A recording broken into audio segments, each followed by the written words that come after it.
brain. There you go. Finally. Problem solved. Motherfucker's dead. Yeah. Alright, this is our last episode. Ooh, wow, we're already at 7? No, we're at 5.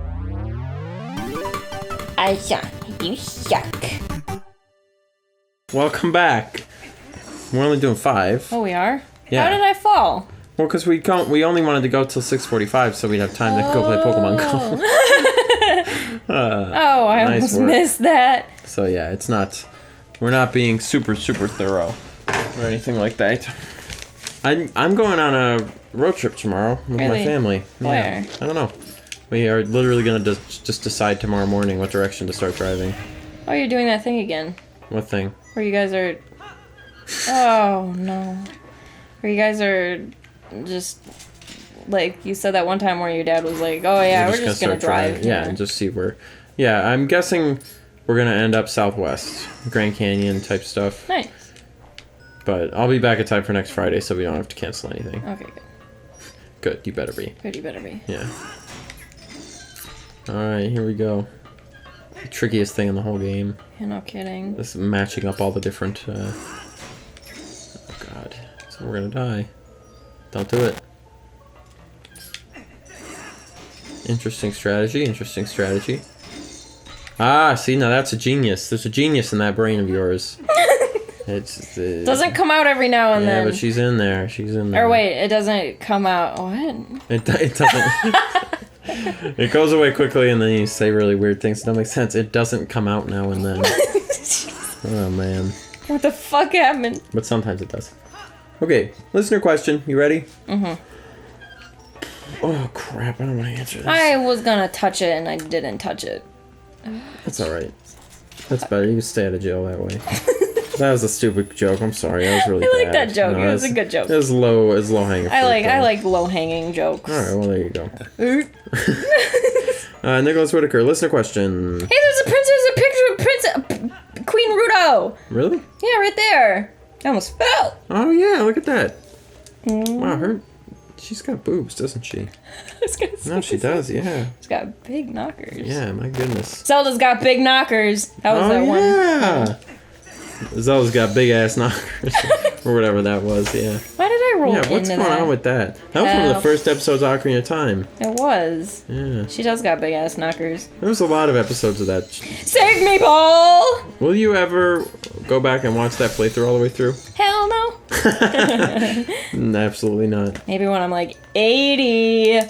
Yeah, and reminiscing about all your dead friends. I'll be dead by then. I'm not living to when you're 80. Are you serious?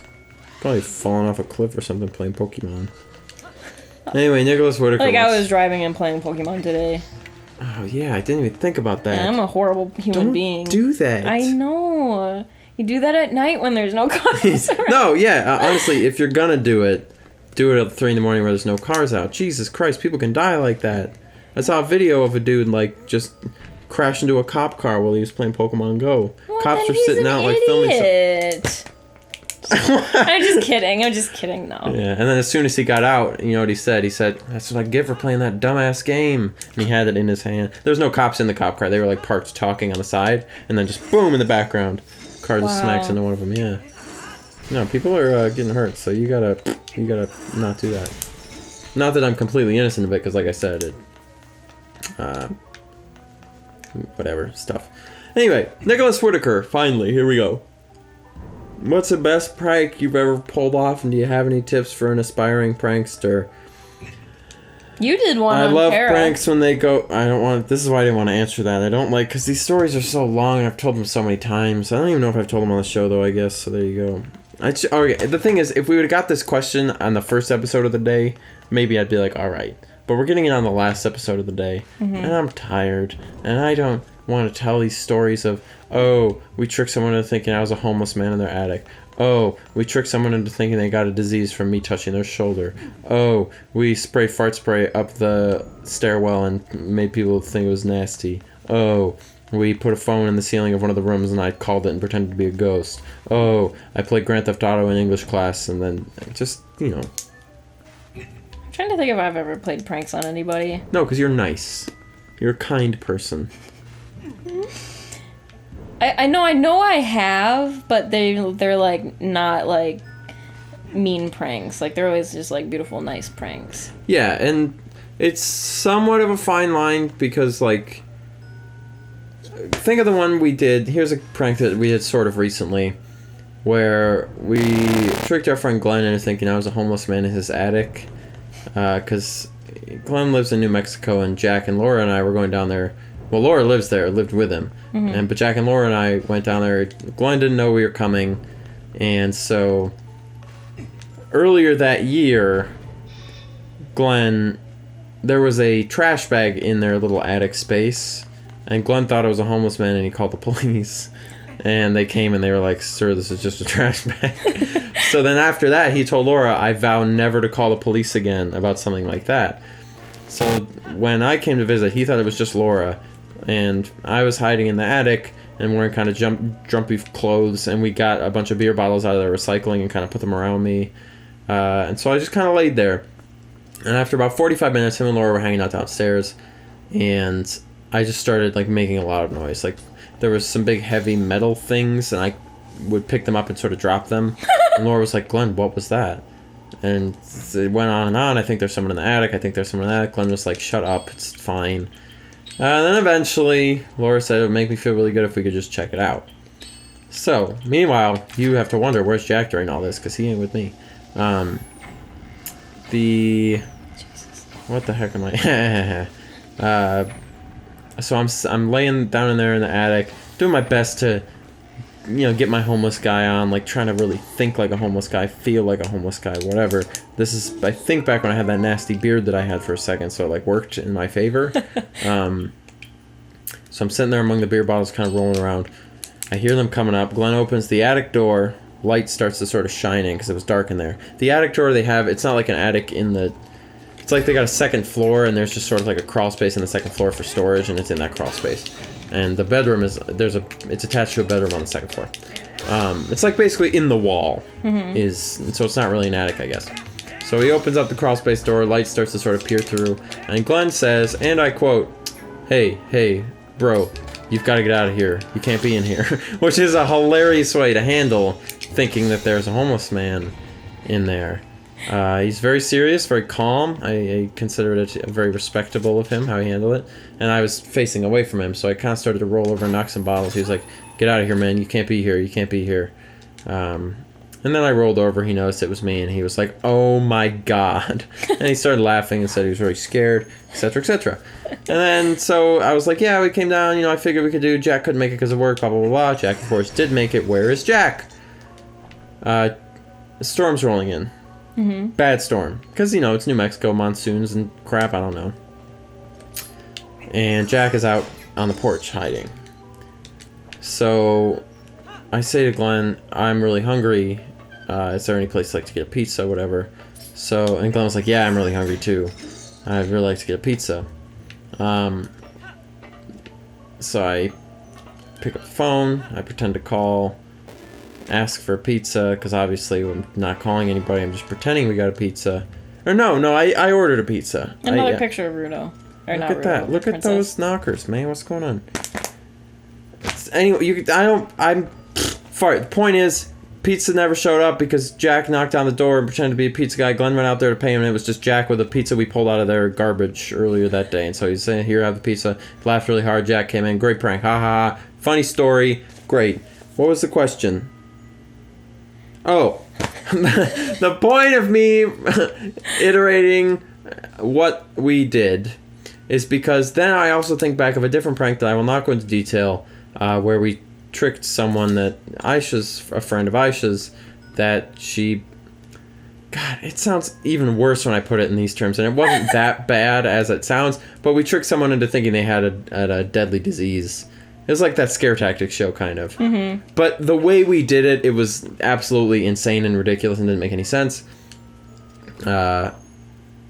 Maybe someday I'll tell that story, but that one legitimately scared someone, and probably to a certain extent sits with them still, because they were frightened enough that they called Aysha. Well, Aysha was saying, "Well, taking a bath," and it was like, "Aysha, can you get hepatitis from someone touching your shoulder?" And Aysha was like, "What the fuck?"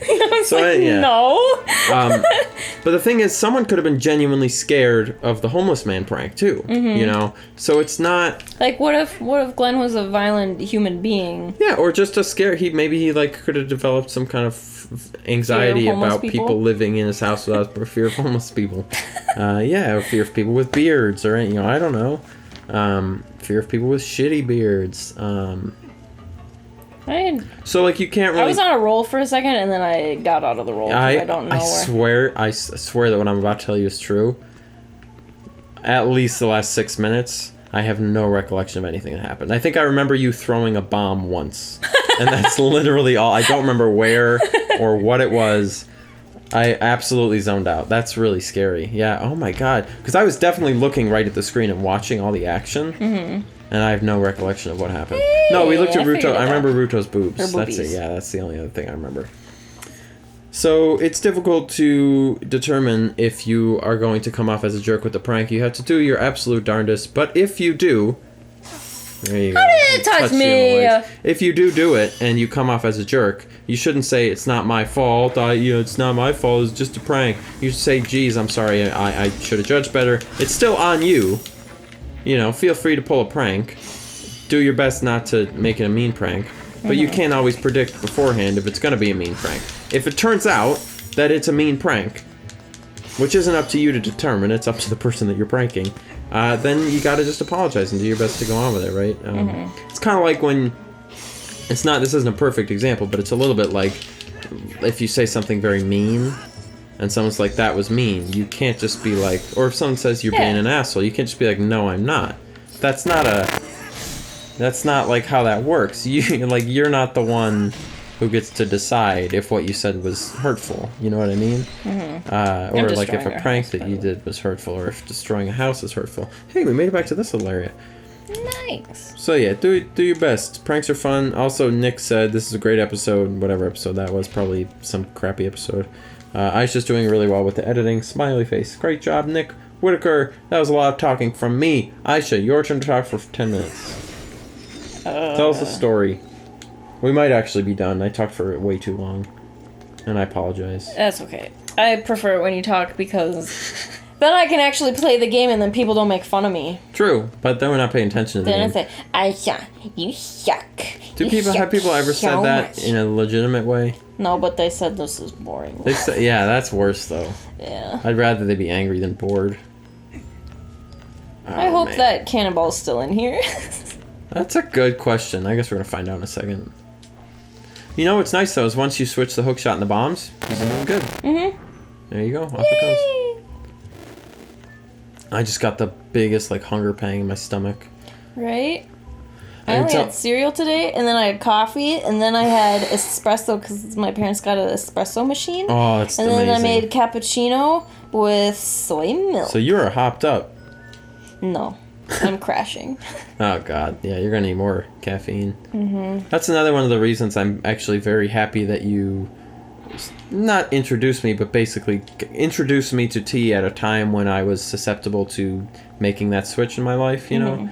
Because the caffeine, the awakeness you get from caffeine isn't as bah! As the awakeness you get from coffee. You know what I mean?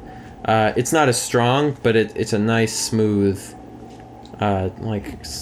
wonderful awakeness. And it's not as it doesn't defeat you if you're super duper tired. If you're just a little tired, oh, it's awesome. Yeah, it's so good. I'm a big fan of it.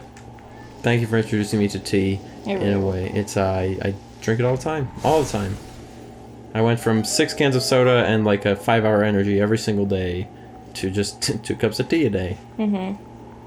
See, I told you I wasn't addicted to soda. Much better for you. If I was addicted to it, I wouldn't have been able just to do it that easily. I'm addicted to soda. Now you did it? You made it there? No, I mean, I can't stop drinking. The thing is, I can't stop eating things that are bad for me when I'm I want to lose weight because I got a lot of things I gotta fit in my bridesmaid dress and I don't fit into it because I eat too much garbage. Why can't you not do it? What happened? Walk me through the steps of you see a delicious thing and you want to eat it. Why does that happen that you can't just stop yourself from doing it? I'm it tastes good. I want to eat it. Why are you like that? Because I have no self-control. But why? Why not? My name is Aysha. That is why. It's just a nature. It's just an innate part of who you are as a human being. Yes. Yeah, right. Oh, that was a weird camera thing. You can do it. I believe in you. Jesus. But I tell you what is that? What were we talking about last week? Fundamentally, what is that? Jesus, why am I making all of them appear all at once? You tried to run away from all of them and it just got worse. Oh, you broke the pews in the church. That's okay. Father Dan is going to be furious with you. He's going Father Dan, please. Say straight to hell. You're going to have to go to confessional with the dark man. Jesus. Confessional, I tell you what, that was a weird thing. I know you never had to do it, but what the hell? Oh. You're dead. You You're stabbed. Yeah. Ah. So, but you can do it. You know, we were talking about this last week. It's like you can try all these like things and like these tricks to be able to. Oh, how do I do this? Oh, maybe if I try this trick where I keep 7 rolls of duct tape around every piece of junk food, I'll never eat it again. Whatever. But what we talked about last week, you got stabbed. What's the fundamental problem, Aysha? Learning to do things when you don't just naturally want to do them. Mm-hmm. Learning to break out of that just like autopilot, not even controlling your own brain. Yeah. You know? Which is a really important skill to try and figure out, but it's also one of the hardest because... Yeah, and that's the thing, like, I just don't want to do it. I want to lose weight, but that's the trick. I don't want to do it. But again, it's a thing you don't want to do. You have to, like, because that's like, your brain has what it's sort of like, you maybe think of it as sort of like the default path. Nice, oh, what a beautiful keys. It looks like freaking Polly Pocket. So you got this default path for your brain, you know? It just, your brain naturally is going to do that, and that's because of how you were raised and your genes and whatever. Mm-hmm. So you got all that. Deviating just from that default path of what you naturally are like, I want to do this, I'm hungry, so I'll eat this, I feel sad, so I want to buy this, or I feel... Oh, hey, lady. You know, whatever it is. I don't want to think before I talk, whatever. All these different things, you know. I forgot about this crap. We're not doing the boss battle today. No, we're not. I mean, in this episode.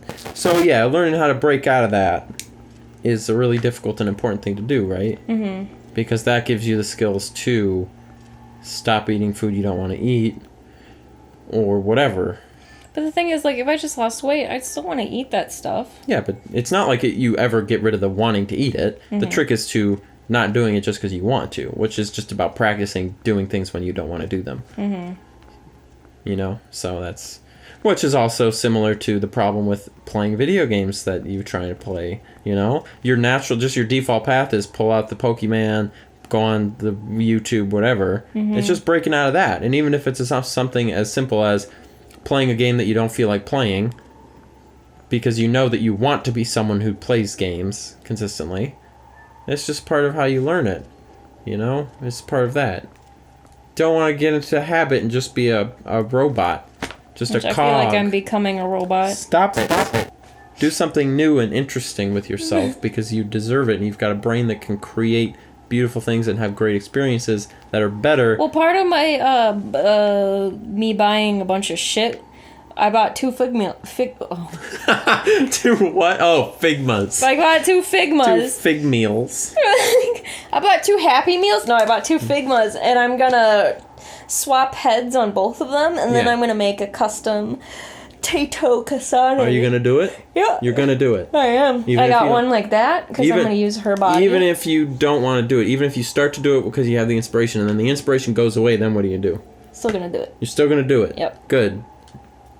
You gotta get back into cosplay too. What happened to that? I got fat.